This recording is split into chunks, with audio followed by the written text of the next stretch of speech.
Hey, thanks for tuning in today. Oh my goodness, only 3 more episodes before this podcast officially ends, like the 365 project of daily podcast episodes. Unreal. I just wanted to share a fun conversation I had yesterday at an event called, it was basically an afternoon of Poor Choices, POUR, hosted by Meredith Parrish. She runs a blog called Wine Project.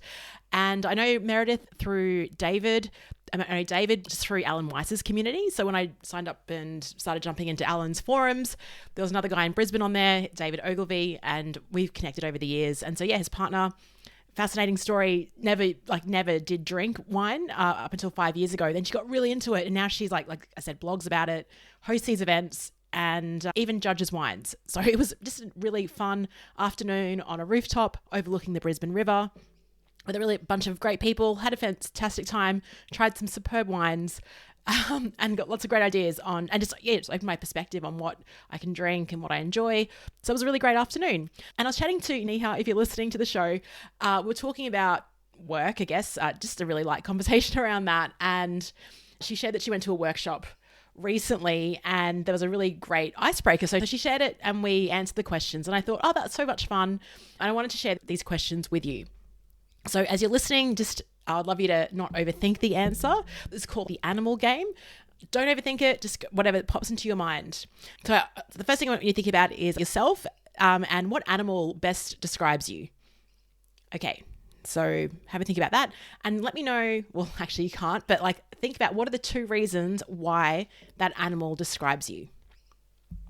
Okay, great. Second question is, imagine that animal you've just thought about just doesn't exist in the world. What would be the second animal that describes who you are? And of course, the follow-up question, what are the 2 attributes of that animal that reflects who you are? Excellent. And question number 3, you can probably predict this one. Imagine those 2 animals do not exist. Give me a third animal that best describes and best reflects who you are. Okay, and of course, the follow-up question, what are the 2 attributes of that third animal?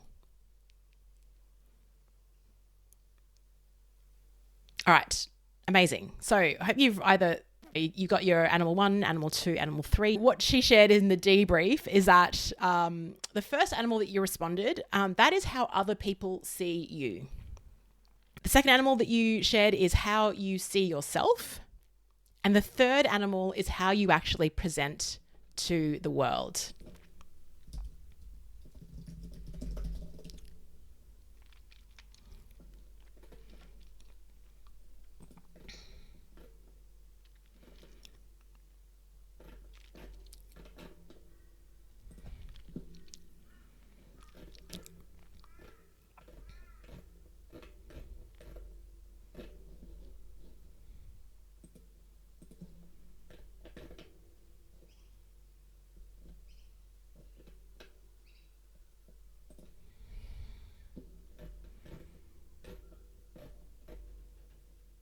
Now, this is just a really fun game to play. I wouldn't psychoanalyze yourself, but it is just a quite fun thing to do in a workshop or even just do, with friends. We had a really great time chatting about this yesterday, Chris and I, with Niha. My animals were, the first one I responded to was eagle, how other people see me. I wrote that down because I think, well, you can fly, it's in flight, and also it's very focused. It focuses in.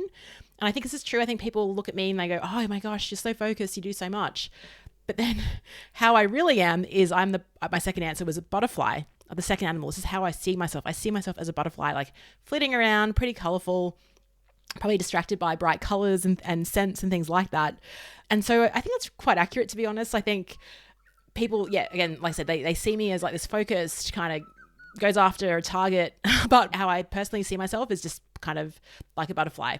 And then another reason I wrote butterfly was has a short lifespan, so wants to just get the most out of life. And the third one is how I actually present, which is I wrote horse down. Majestic. Now that sounds really bad as I debrief that, but get places, go places. So curious to hear what your 3 animals are, and it's just a fun thing that you can take with you and just drop into conversations and have fun with.